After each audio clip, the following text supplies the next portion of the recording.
Anyway, just want you to know that. Okay. All right. So thank you. Thank you for introductions. Shalom, everyone. Um, we are talking about hope against hope tonight. Hope against hope. And the women in the scriptures who um, exemplify this concept of hope against hope. I have a few that I've written down, and once we get through those, or even in the middle of those, if you have one, we can look at that example as well. Uh, I was really kind of led in like a different direction than only like highlighting one or two women at a time, to highlighting concepts of women in the scriptures. Um, because sometimes if it's just one woman and then we go to this woman, then we go to that woman, we kind of lose sight of the overlap of the significance of some of the things that they have done. Again, we know it's one spirit. And so when we see women or anyone in the scriptures dealing with adversity, we want to see the patterns that they operate in, because those are the patterns that can help us know how to respond, and how to hold on to our faith in different circumstances. So, with that being said, I'm going to share my screen because we'll go to our verse.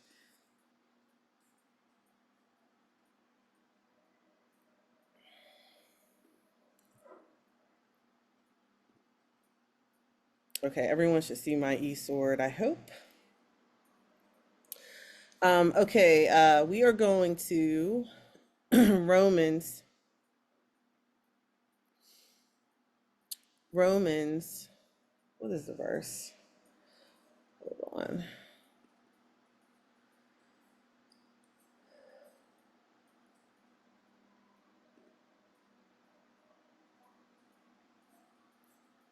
Romans chapter 4. I'll put it in the chat too. Oh, goodness. Let's see here. We're going to go to Romans chapter 4, verse 18 to 21. Okay. So, let's see how I can to the chat. So we're going to, okay. So we're going to go to Romans. Uh-oh. Someone's in the waiting room. Okay. All right. Thank you. Thank you, Cicely. I appreciate that. All right. So Romans chapter 4,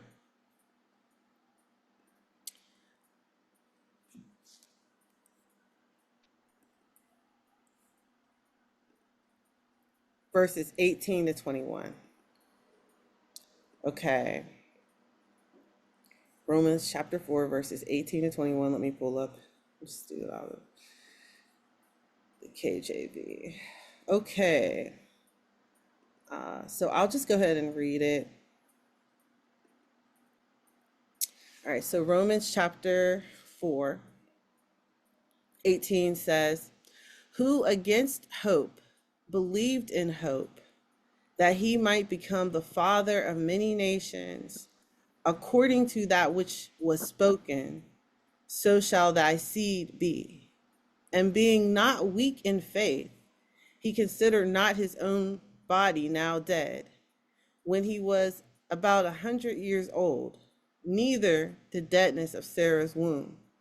He staggered not at the promise of Elohim through unbelief, but was strong in faith, giving glory to Elohim, and being fully persuaded that what he had promised, he was able also to perform." And so this set of verses here is our flagship for our study this evening. This set of verses is our kernel, if you will, or kernel. Um, a kernel is like a core. It's something that things are built off of. Um, when I was an actuary, when I made insurance prices, we started with a kernel, and then we would apply factors to that kernel. So if someone was uh, sickly or something, the kernel would go up. If someone was was well, we would expect it to come down. It's something that things get built on, right? It's a foundation. And so when we look at this set of verses here, which talks about the faith of Abraham, the faith of Abraham, which is the model of faith, which is the model of belief in the scriptures, which is why we're talking about it here in context. If you read this in context in Romans. And so when we think about belief, we think about hope. There's principles within that take it beyond the physical realm. So it says here, who against hope believed in hope. Who against hope believed in hope. I mean, that's pretty deep. And I kind of want to, step back. If anyone, I need to actually see my participants. If anyone has anything they want to say kind of going into this, what this could potentially even mean. Who against hope believed in hope.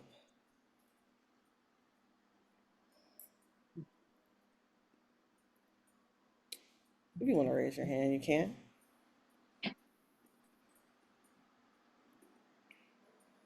Or Miss Julia on the phone, you can unmute yourself.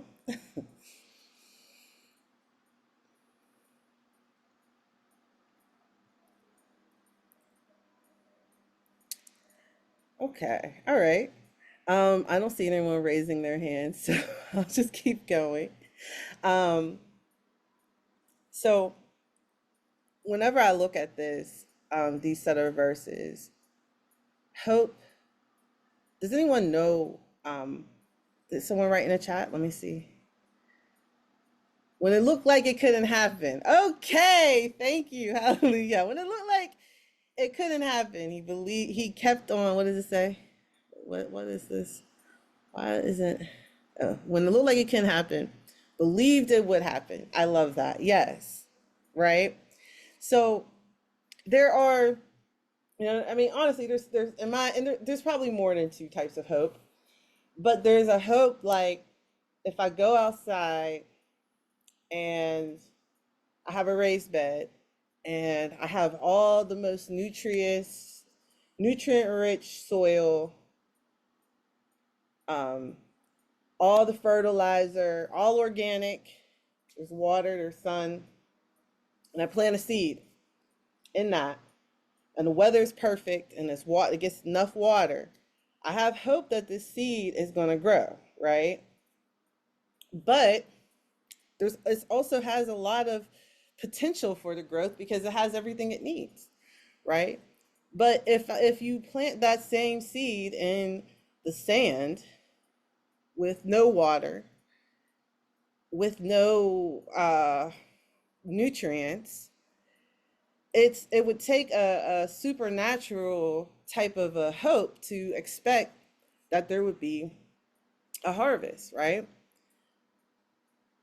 So exactly, when there was no reason to hope, when there was no potential for hope, when there was nothing that the promise could grab a hold on to. Delusion, right? People looked at him and Sarah and was probably like, they're never gonna have any children, right?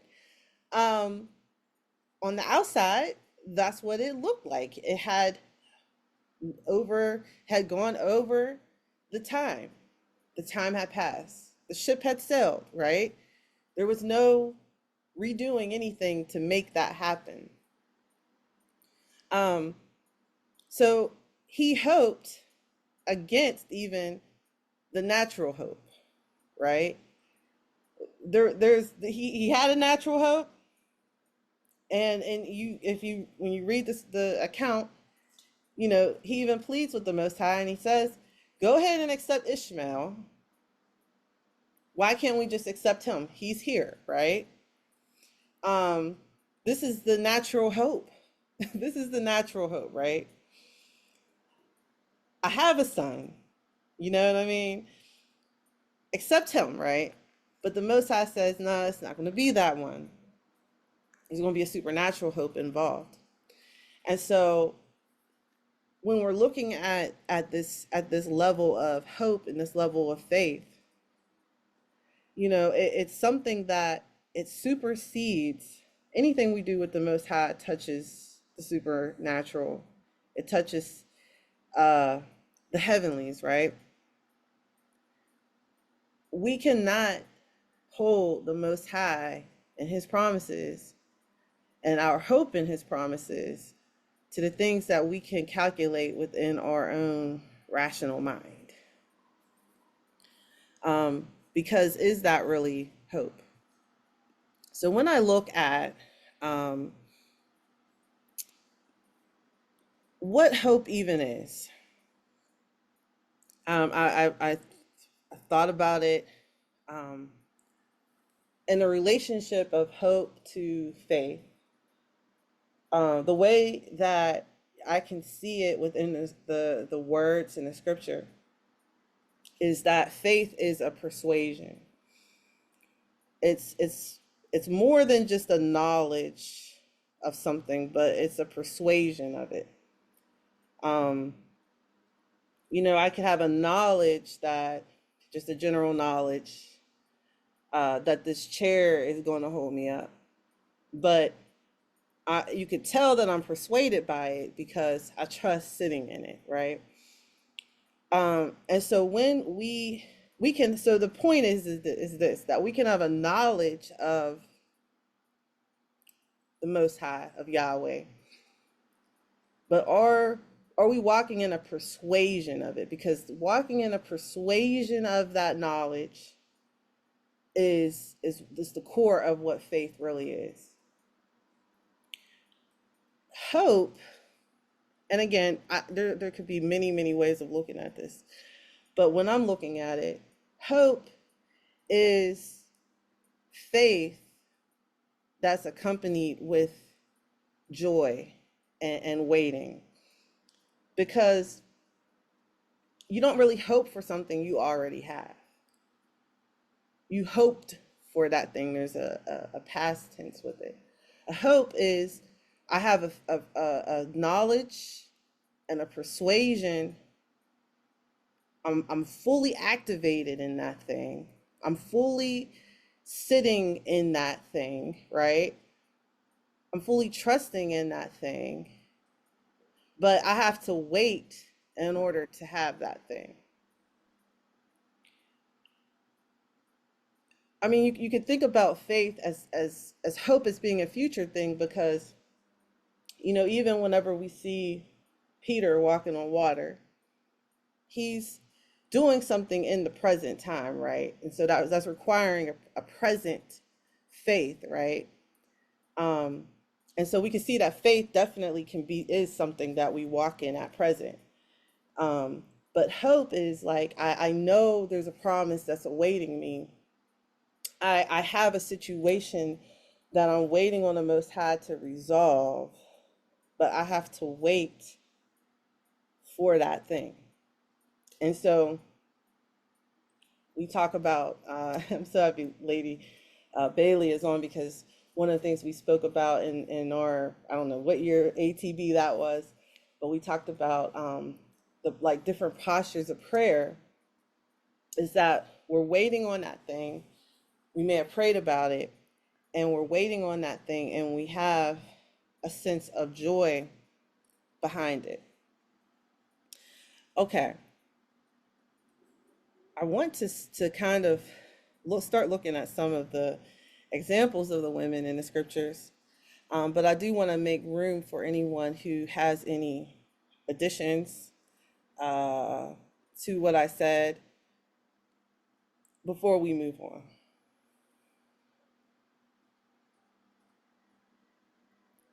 And you can, So, if you do. Oh, go ahead. Go ahead, Talia. no, I was going to add to what you were saying. I can see how hope and faith kind of play on each other. Um, and it's a good combination to have both. I know faith is substance, but it's something I can't see. So I'm like anxiously waiting with anticipation. I'm hoping for it to come into fruition, and I have faith that Father's going to keep His word. I'm hoping that He comes through, and then I have faith that He's going to answer my prayers. It's kind of like it goes hand in hand, and I know to lose one can really go down a really unhealthy path. So it's good to hope for something in the Most High and having confidence that He's going to keep His word because He cannot lie. So that alone should give you to increase your hope and increase your faith. So I can see how that plays on each other hand in hand.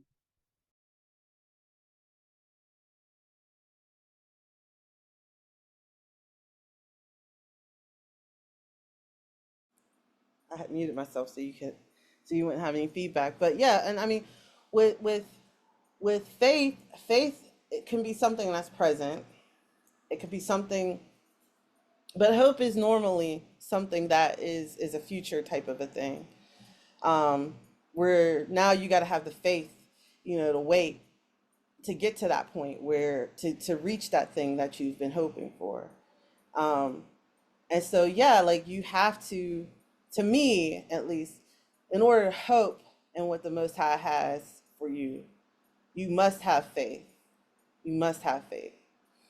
Um, if we look at Genesis, we could go back to Sarah because Sarah, when we look at that verse in Romans, Sarah is the one that is spoken of here. And so um, Genesis 17, verse 15 to 21, but I'll go ahead and read it. Um, it says, that Elohim said unto Abraham, thank you, Cicely, as for Sarai, your wife, thou shalt not call her name Sarai, but Sarah shall be her name. And I will bless her and give thee a son also of her.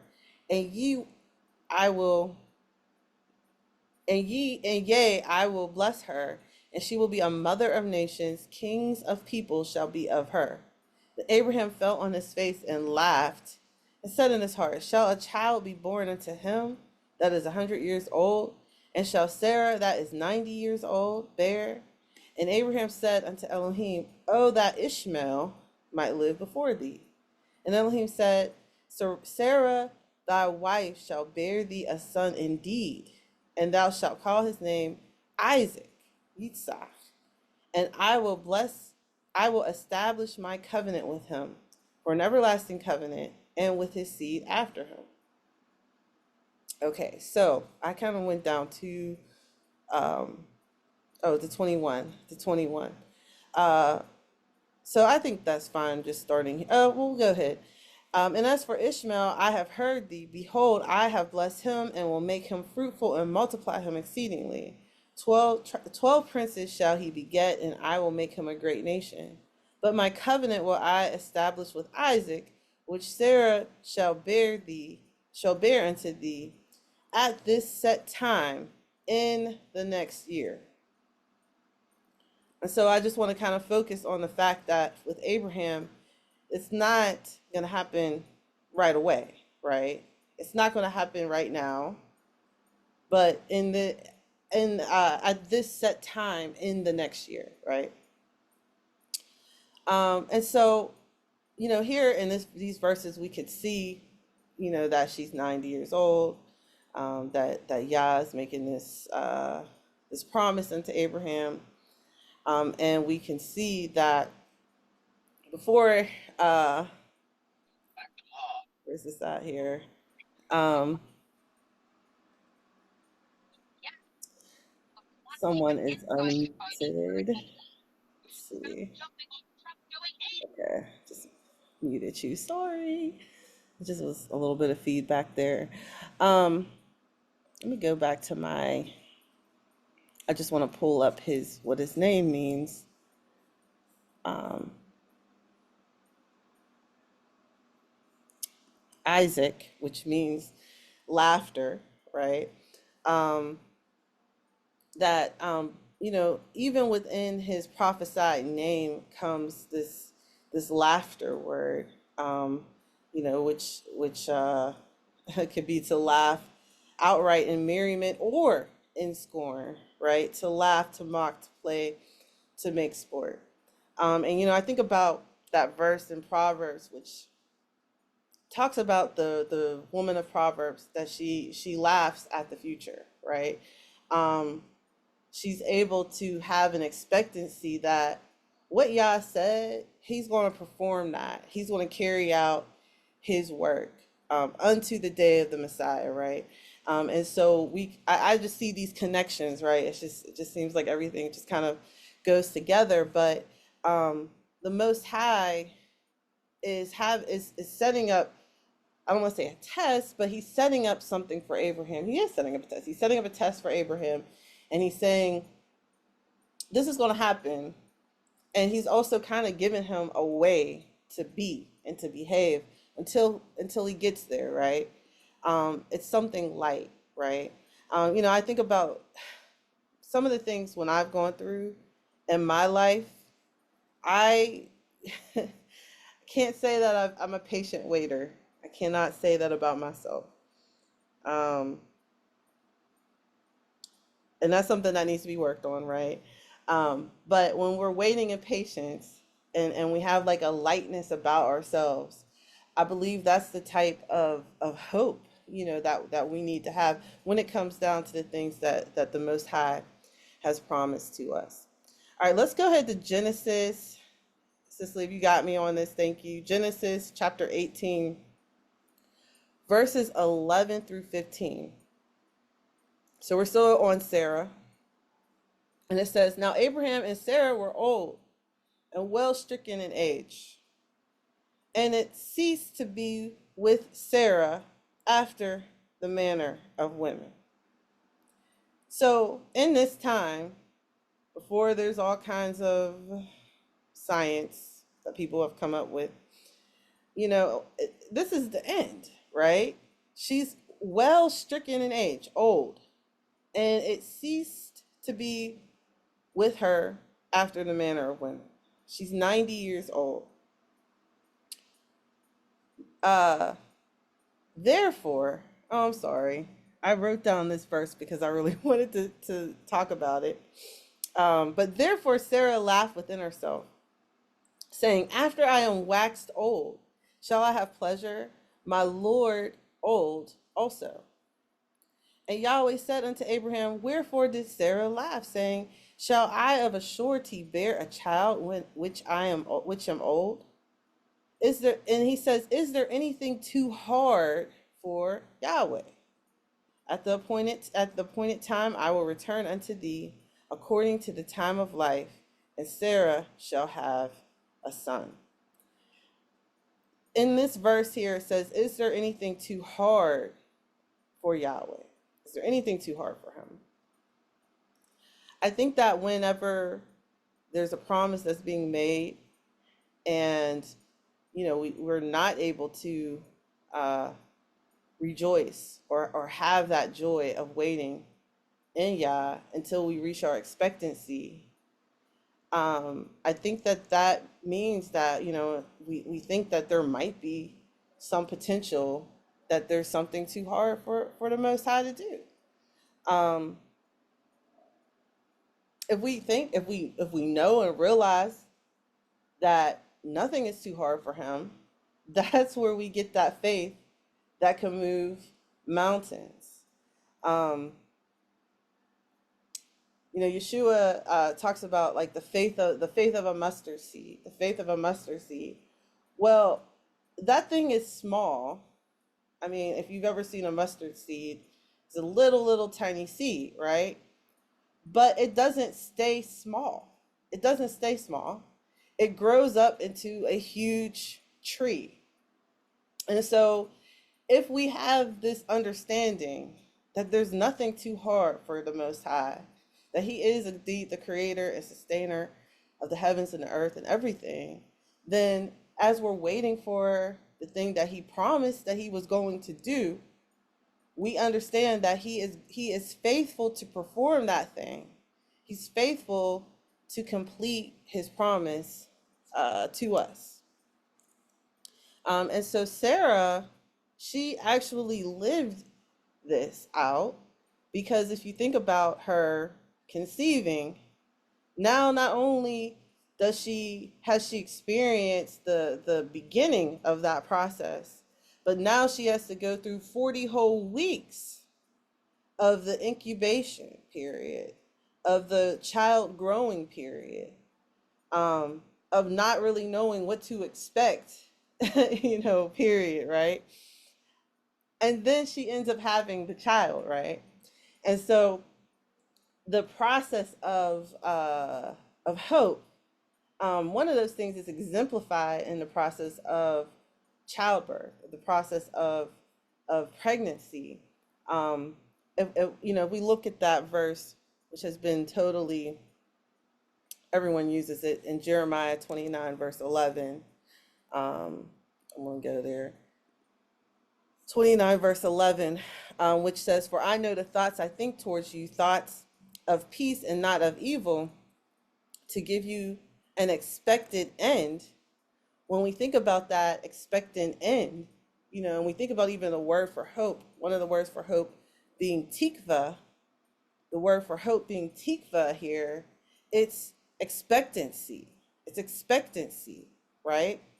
Um, So when we're thinking about that word hope, there's this expectancy type of a thing that's tied into it. I'm expecting to see what Yah is going to do. I'm expecting to experience it, right? But as of right now, I have to wait. There's a verse, Isaiah 40 verse 31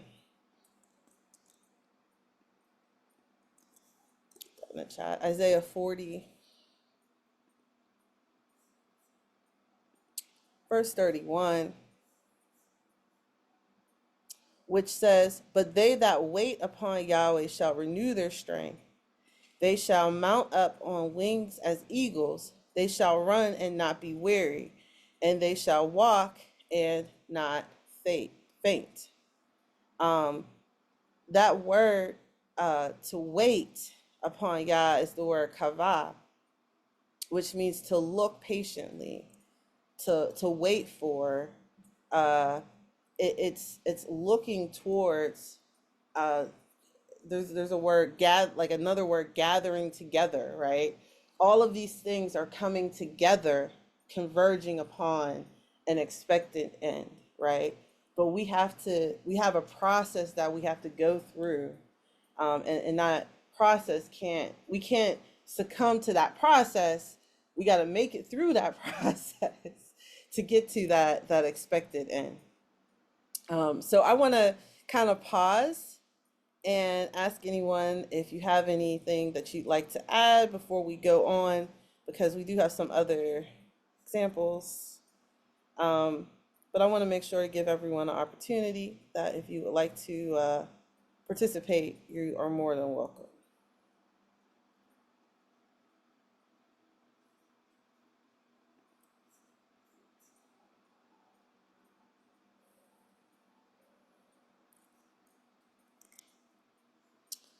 Okay. It is a quiet night. It is quiet. Okay. Well, I'll go back. I just want to kind of go back even to the verse in Romans, because it says in Romans about Abraham, before we go on to our next example, and I'm going to go ahead and pull that back up again.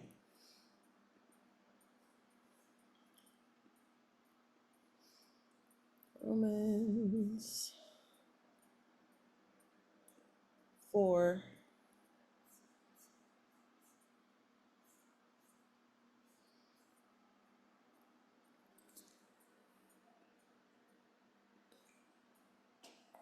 I just want to look here where it says here that um, he was not weak in faith, and he didn't consider his own body now dead, neither yet the deadness of Sarah's womb. So when we're talking about that hope against hope, and we already covered this, I don't want to keep beating it in, but he didn't look at he didn't have hope in the physical situation. That wasn't something he was hoping in, right? It says here, he staggered not at the promise of Elohim through unbelief, but was strong in faith, giving glory to Elohim. And so this word here, this unbelief word, and this word faith, these are polar opposites, right?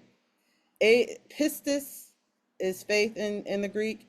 Apistis, I'm probably butchering it. I'm way better at Hebrew, is unbelief. Okay? So he could have went one way, which I think most people at that time would have went, and that's why Abraham ended up right here, right? He could have went one way, which would have been the route of unbelief, but it says he was strong in faith, and it says he was fully persuaded. So this is where the hope comes in. He was fully persuaded that what Yah promised, he was able to perform. There was nothing too hard for Yah, nothing too hard for him. And then we could keep going, and it says, and therefore it was imputed to him for righteousness. There was a checkbook, it got added up, and it reached the top, it reached the ceiling, right?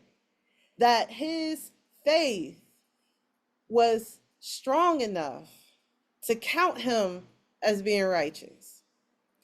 And I want everyone to know and notice that this didn't have anything to do with him. And it's everything to do with the Most High. It's the same type of faith that we have to have in Yah right now, right? In the Messiah right now, right? It's his righteousness. It's what he has done and not what we have done. I think that once we move ourselves out of the equation, you know what I mean? As long as we're in the equation, as long as we're using our own calculations, I got this amount of money, I have this amount of education, I have these amount of possessions, I have this amount of time off work, whatever it may be, right? As long as we're including what we have into the calculations, and we're fretting over something that Yah promised he was going to do. I'm not saying just any random thing, something that the Most High promised he was going to do. That looking at physical things is not what we need to be doing. We need to be focusing on what he said he was going to do. Understanding that he's faithful and he's able to perform whatever he said that he is going to do. I saw someone's hand raised, and you are able to go ahead and take the mic. Shalom, sis. Thank you for this session. It's having me think. What would you say is the difference between hope and faith? Because they both they're linked by expectancy. There is linked by expectation of something to come. It's something intangible, but they're two different Hebrew words. So I'm wondering, how would you explain the difference between those two words? Okay, so the way, and again, I was saying this, and I don't want to say it in such a dogmatic way that there's no other way to look at it. And yes, Cicely, I've seen you use one link to the present and other to the future. The way that I look at it, and again, I don't want to be dogmatic. Hallelujah. That's not what the point of this is. But faith is a persuasion. It's a persuasion with it's a knowledge and a persuasion that comes with it. It's more than just knowledge, but there's persuasion. Um, and so faith can be present or future. could be present, it could be future. One of the examples is, I'm sitting in this chair. I believe this chair is going to hold me up. As soon as it feels rickety, I'm going to stand up, right? So faith is something that can be within the present time. Um, I'm in this situation, and I'm in the situation right now, right? I'm going through a situation. Um, Peter on the water in the present faith, right? Um, Hope is an expectancy. It's a faith that involves and includes waiting, joyful waiting, I would say.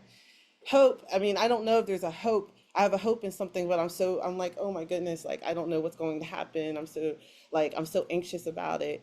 That's not hope. That's just waiting, right?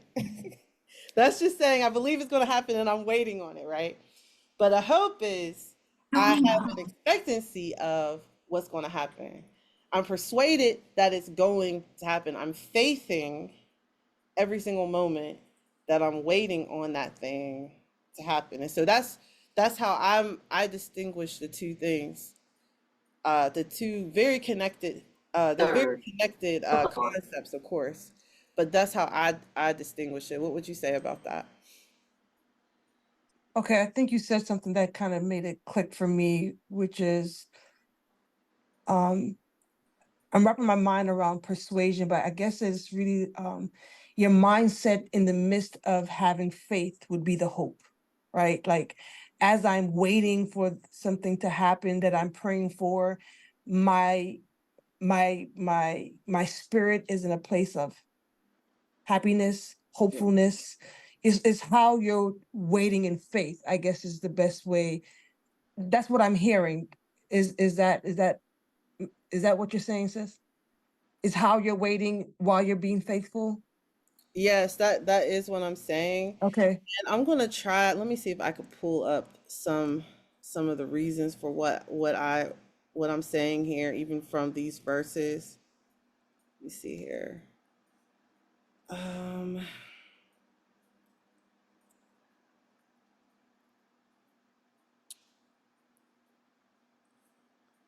hold on. 1679. Uh, where am I at? Trying to. I'm trying to do a lot on my little computer screen. Sometimes it's hard. Okay, here it goes. 1680. I was like, I don't want to look for it. Um, so this is of course looking in the Greek, but elpis, which is primary word to anticipate hope, to anticipate expectation, confidence, faith, and hope. Okay. Um, and so if I look at this, I wish I had some other uh, dictionaries, kind of connected to this. But I know also that it means to anticipate and to welcome as well. And so it's a welcoming of the future. You know what I mean? Um, it's like I'm going on vacation, right? But it might not be like I mean, you think about it, you go on vacation, you're expecting to go on vacation, you're happy about it, you're like excited, you might even be on countdown mode for it, right? Like to me that's hope, right? But it's in something that could be, a very, it could be a healing.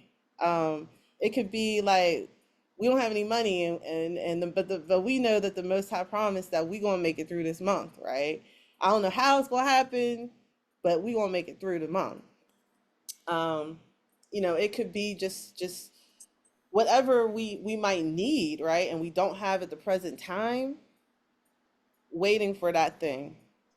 And so just thinking about that, and that's why I really, when I look at his Isaac's name being laughter, um there's like this joy. There's this joy that needs to be in the waiting. Now maybe Sarah had a nervous laughter, maybe Abraham but had a nervous laughter, but their nervous laughter turns into joyful laughter, in the future. And I also see that in the woman of Proverbs laughing at the future. You know, um, she has a hope in the expected end. I am not afraid of the end. I am not afraid of this world descending into crazy wickedness, because I am confident that the end is going to come and the judgment is going to happen. And hallelujah, I'm going to be on the right side of the judgment. Okay? Amen. That's called hope, right? I might have to go through some things in this world and in this life. I might have to unteach my children some of this crazy stuff that they just experience in the atmosphere, walking down the street. Don't even have to go anywhere. Just walk down the street. Just drive somewhere. Just crazy, right? That's not going to stop me from having joy in this life. I mean, there's so many people in the faith who just want to sit down and mope about the evil and the waxing evil of this entire world. But I'm going to enjoy my life. You know, I'm going to enjoy it. I'm going to teach my children to enjoy it, right? And yes, might be hard, but we have a hope. We have, just think about that song, and we a hope, blessed hope that we have in Yeshua. It's an old song, but it's the truth, right? And so I'm gonna be, yes, watching and waiting and wise, of course, but I have a hope in the future, which causes me to have joy in the waiting. And so I think that sometimes people, who have anxiety, and there are real reasons, I don't want to try to discount anyone's um, their life situations they might be going through. I don't want to do that. That's insensitive. I don't know what everyone's life looks like, but the the way to experience the expectancy the Most High has for you is not to fret each step of the way until He blesses you with it. So it's not to wait and like keep an eye over your garden every single day. Like, did it come up? Did it come up? Did it come up? Uh, but it's to go to sleep, close your eyes, wake up in the morning, and wake up to your harvest, because it didn't have anything to do with you. It had everything to do with what He said He was going to do for you. So, I mean, Amen. does that make sense? If you want to Yeah, add, absolutely. if No, you want makes sense. Toda, toda, Koti. to. Okay. All right. So so the other women, I definitely want to get into the Shunammite woman, but the other women I think about, other than our help me out, Ima Gadola, Sarah. Uh, I think about Yochebed and Miriam, um, when they placed Moshe into the Nile River. I think about the hope against hope that they had. Um, if you have not listened to my the recording that I did on Miriam, I love Miriam. She's actually she's my favorite out of everyone, and out of all the women in the scriptures, and she's a prophetess, right? So I don't know exactly what was actually told to Miriam and Yochebed, her mother, whenever they put him into that Nile River. But I do know that the depiction of it on, I think that was the Prince of Egypt, was wrong about him like going down through the I guess the alligators, and there's like all kinds of stuff. She put him in the reeds where it was a slow move down the river, but they had an expectancy. They knew who was at the end of his path. And so I think about, just even that. I'm going to take something out of my control. I'm going to take it out of my control, and I'm going to put it into the Most High's control. and I'm going to just let it play out, right? To me, that's like the ultimate, the catch thing, let go, let God. That's like the ultimate thing, right? I'm gonna put my child. She loved this child because she kept him as long as she could. She couldn't keep him any longer. I'm gonna go ahead and I'm gonna just release him and let him go down this Nile River. Put him in the reeds where he's not going all over the place, on a path to a destination. Um, but I see this as being something that we all have to do at some point in our life. There are some things that, we might have control over for some time, but we have to eventually let those things go, right? And trust that the Father is going to go ahead and take care of it and see it out all the way. Um, because, we're not able to control everything. In fact, we think we control a lot of things and we don't really control those things either.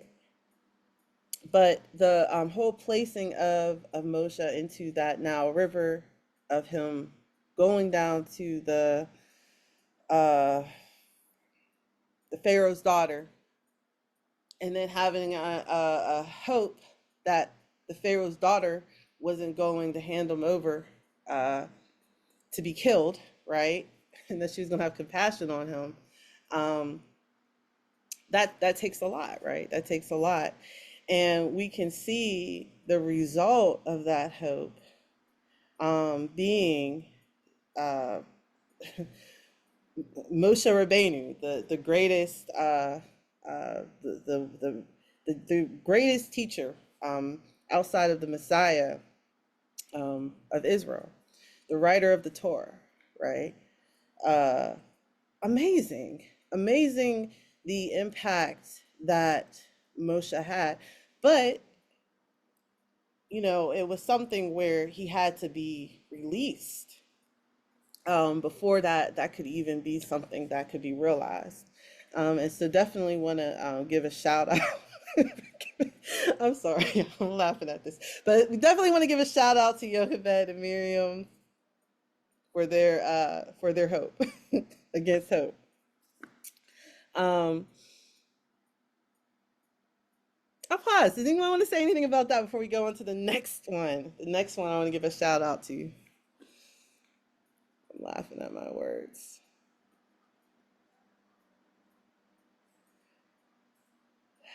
All right. More Mocha, I don't know if you wanted to have your hand raised or not, but it's raised right now. Oh, no, I'm sorry. Oh, okay. Okay, cool. I'll lower it. All right. Next one. Next one up. I have Hannah. I have Hannah up. And we'll go to First Samuel.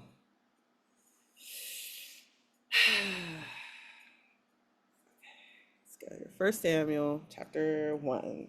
First Samuel chapter 1. All right. So talking about the birth of Samuel. And there's a there's a reason that I'm coming here. But because I don't know if Hannah had any, I'm not sure about what her issues may have been. Because it doesn't seem like she was old, right? She wasn't old. But I just want to talk about her because in her mind, she was waiting for something, and in her mind, it was difficult. Um, so let's go here. Now there was a certain man. Oh goodness, Ramath Zophim of Mount Ephraim, and his name was Elkanah, son of Yehoram, the son of Elihu, the son of Tohu, the son of Zuph, the son of Ephratite. And he had two wives. The name of the one was Hanna, and the other one was Peninnah. Peninnah had children. We should probably talk about Peninnah. But anyway, Peninnah had children. But Hanna had no children. And this man went up out of his city yearly to worship and sacrifice unto Yahweh Sabaoth, Yahweh of hosts, in Shiloh. And the two sons of Eli, Hophni and Phinehas, the priests of Yahweh, were there. And when the time was that Elkanah offered, he gave to Peninnah his wife and to all her sons and her daughters portions. But unto Hannah he gave a worthy portion, for he loved Hannah, but Yahweh had shut up her womb. And her adversary also provoked her sore, for to make her fret, because Yahweh has shut up her womb. So let's just stop right there, because I do want to talk about Peninnah a little bit. I don't know why she was acting like this. She's very sad. But while Hannah is waiting to conceive a child, she has an adversary, right? She has someone who is provoking her sore for to make her fret, instigating her, causing her in her expecting, in her, if she was to ever have joy in her expectation, this is someone who is prodding her, right? Provoking her sore, the reason to make her fret. Okay, I love that. Sister Hadasha, I believe she was jealous of Hannah. Exactly, because Hanna, she had, obviously he loved her husband's love, right? Even though she didn't have any children. And so yeah, there may have been, again, jealousy there, right? But the result of this provoking was to make her fret for something that she nor her husband could even control, because it says, because Yahweh has shut up her womb. So sometimes when we're going through times of fretting and worrying, it can be that there could be something, two things, something on the outside that's causing us to fret, something, some spirit, uh, you know, jealousy, right? Comparison, even. I'm comparing myself with someone else. I'm comparing my blessing with someone else's blessing. Um, I'm waiting on something and someone got it first. And I'm like, oh, why did they get it first? I wanted to get it first. Penina's having all these babies, girls and boys. Hannah's waiting, right? Comparison, I love that. I mean, comparison is the theft of joy, right? She had all of this in her expectancy, right? In her waiting process to cause her to fret over something that she could not control. Verse 7, and as he did so year by year, and when she went up to the house of Yahweh, so she provoked her, therefore she wept and did not eat. And this is not fasting, okay? She is literally, I mean, this is part of, like, when you're going through like something, like, and you're anxious about something. Sometimes you don't eat. Sometimes you don't sleep, right? I've experienced this before. I'm talking from experience. I mean, literally, life and death situations. Yeah, I mean, she made herself sick. She could not even function. Then said Elkanah her husband to her, Hannah, why weepest thou? And why eatest thou not? And why is thy heart grieved? Am I not better than to thee than 10 sons? So Hannah rose up after they had eaten in Shiloh and after they had drunk. So he did comfort her a little bit. Now Eli the priest sat by upon a seat by a post in the temple of Yahweh. And she was in bitterness of soul and prayed unto Yahweh and wept sore. And she vowed a vow, saying, if thou wilt indeed look upon the affliction, notice this, affliction of thine handmaid, and remember me, and not forget thy handmaid, but will give unto thine handmaid a child, a man child, then I will give him unto Yahweh all the days of his life, and there shall no razor come upon his head. And it came to pass, so we know what happens. We know that she eventually bears Samuel, and that Eli is looking at her and he's thinking that she's drunk, right? She cannot be at all, praying unto the Most High. Let's just keep reading. I'm sorry. Eli said unto her, how long will you be drunken? Put away thy wine from thee. And Hannah answered and said, no, my lord, I am a woman of a sorrowful spirit, and I have not drunken wine nor strong drink, but I have poured out my soul before Yahweh. Count not thy handmaid as a daughter of Belial, for out of the abundance of my complaint and grief have I spoken hitherto.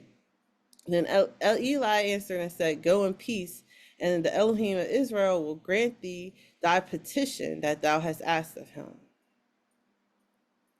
And so then it says here, and she said, let thine handmaid find grace in thy sight. So the woman went her way, look, and did eat, and her countenance was no more sad. If this doesn't have a exemplification of what we're talking about here, then I don't really know of another example to go to, right? Because she prays this prayer unto the Most High. I mean, she wasn't eating, right? She wasn't eating. She was just a mess, right? So much so that she's praying, and the priest is looking at her like, what's wrong with her? Something has to be something wrong with her, right? But when she gets a word that the Most High is going to grant her the petition of her heart, the hope kicks in, right? It kicks in. She's a woman of faith. And so the hope of what's going to happen kicks in. And so I want to look at something else here, because we could actually see her prayer where she calls upon Yahweh of hosts, Yahweh Zevayot.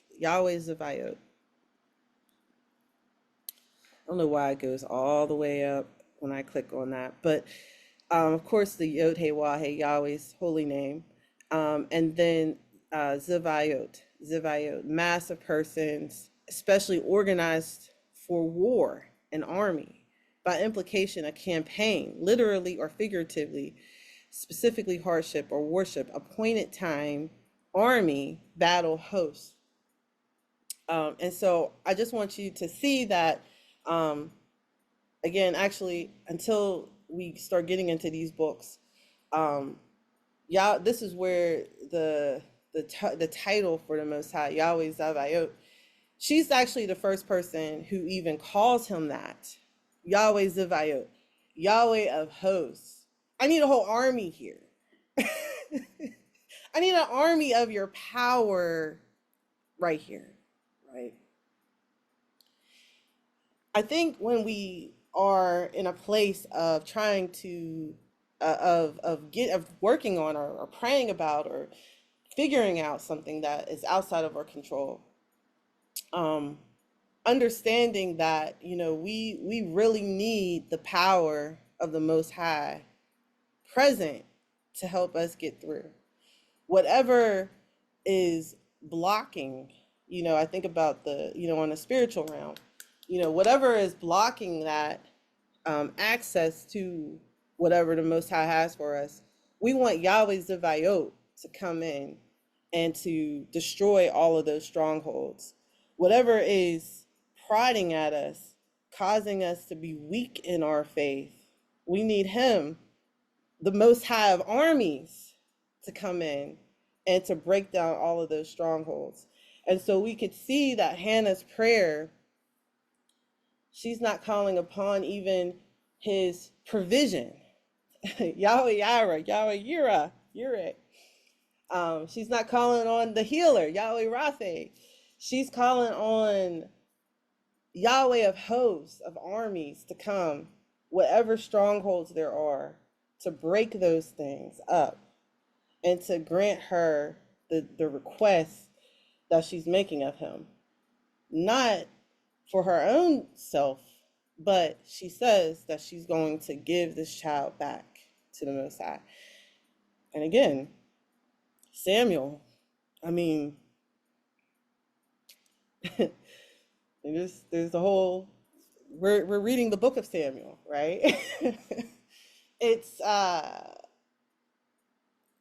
when you could see, how, he operated, as a prophet and as a judge of Israel, we can really see that, his role in Israel uh, is possibly, a result again of her faith. And so, we go from Sarah, which is the mother of our nations. We go to Yochebed and Miriam, the mother and the sister of Moses. We go to Hannah, the mother of Samuel, and we can see, in these women, this whole expectancy, this whole hope, um, this whole faith in the hope that's to come, right? So I want to go ahead. Again, I keep trying to pause. I want to make sure we don't go too fast, but we're gonna have to finish this up here within 15 minutes. So, um, does anyone want to come to the mic?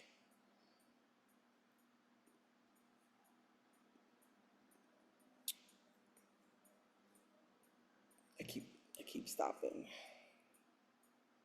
All right, I want to go to my last shout out, and hopefully we'll read through this, and then we'll see if anyone else has another example, because I would love that.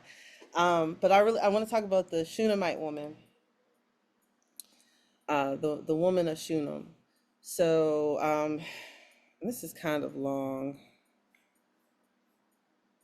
It might take me at least 5 minutes just to read this. Okay, I'm just going to go ahead and try to read it through, and then we could use whatever time we have remaining to talk about it.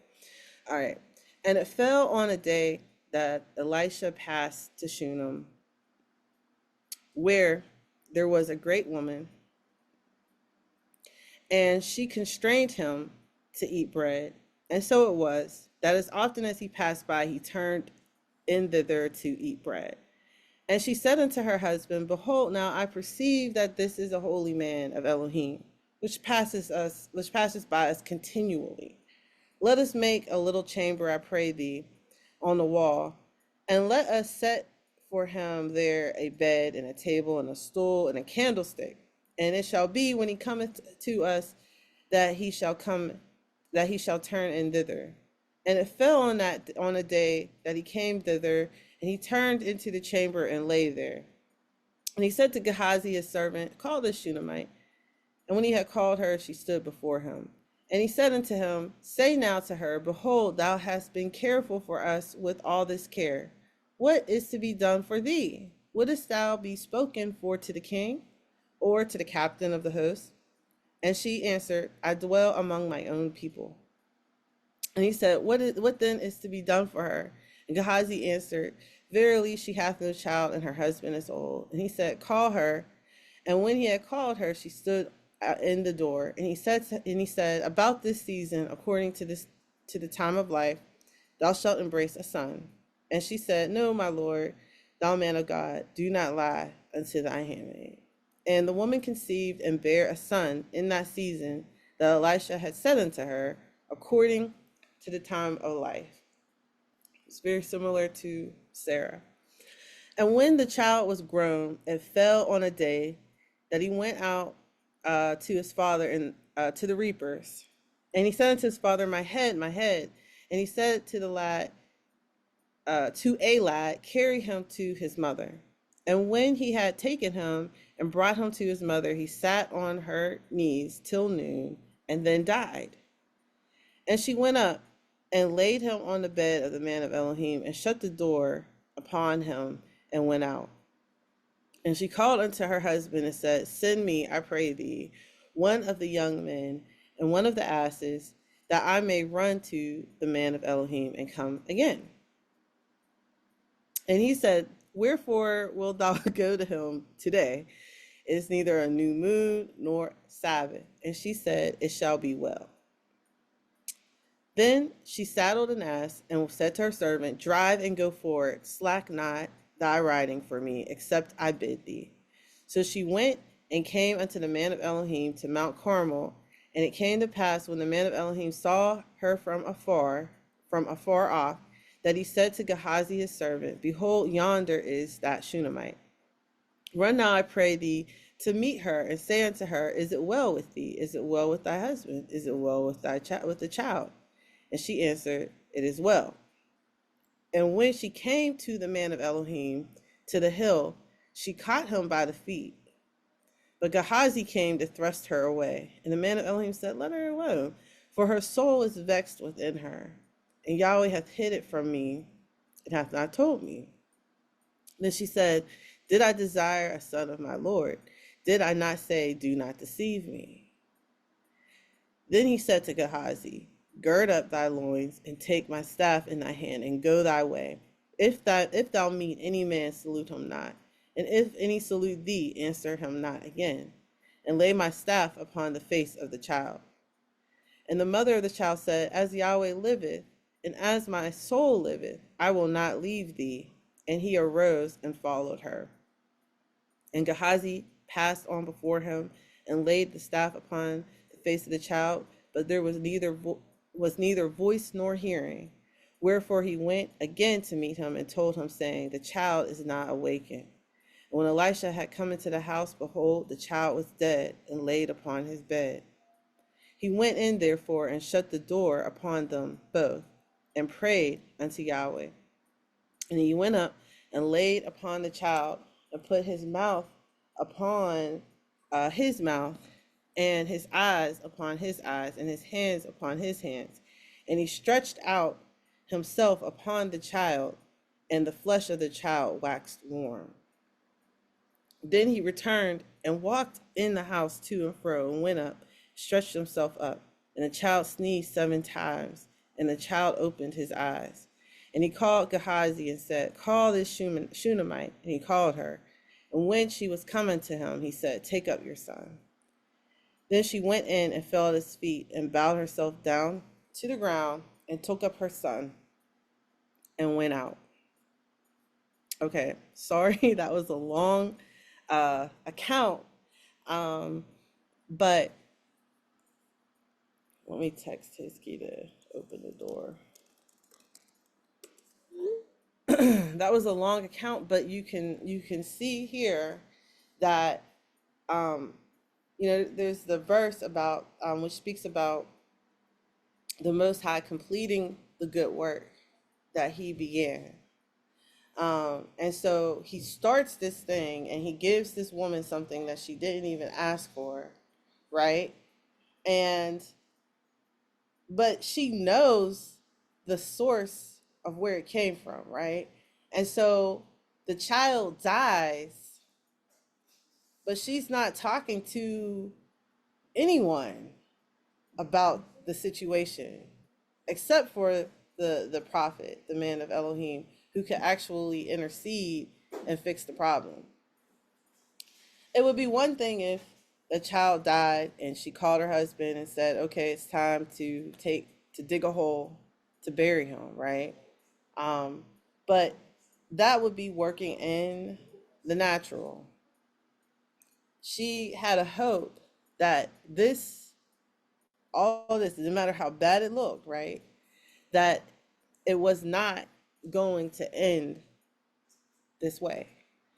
I look at how she talks to her husband. She didn't talk to him. She didn't talk to him. She didn't talk to anybody. She didn't talk to even Gehazi. Gehazi asked her what was going on. She said everything is well, right? And it really wasn't well. But she's speaking to the future. She's saying that it's not good right now. Don't look good.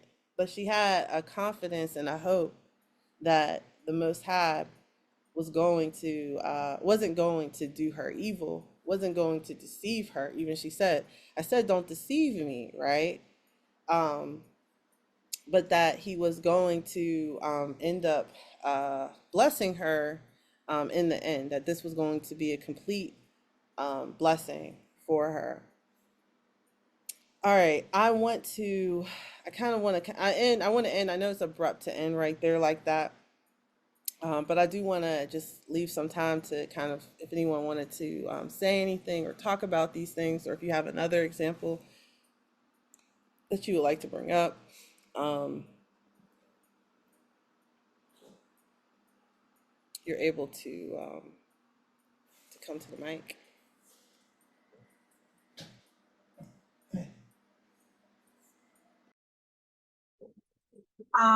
This is Cicely.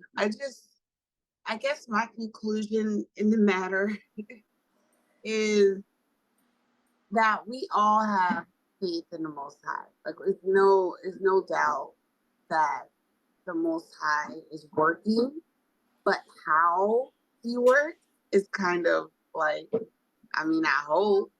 Like when things happen, I'm just like, I mean, I hope that's what He's thinking. I cannot think how He thinks. I just know that He is going to do it, you know.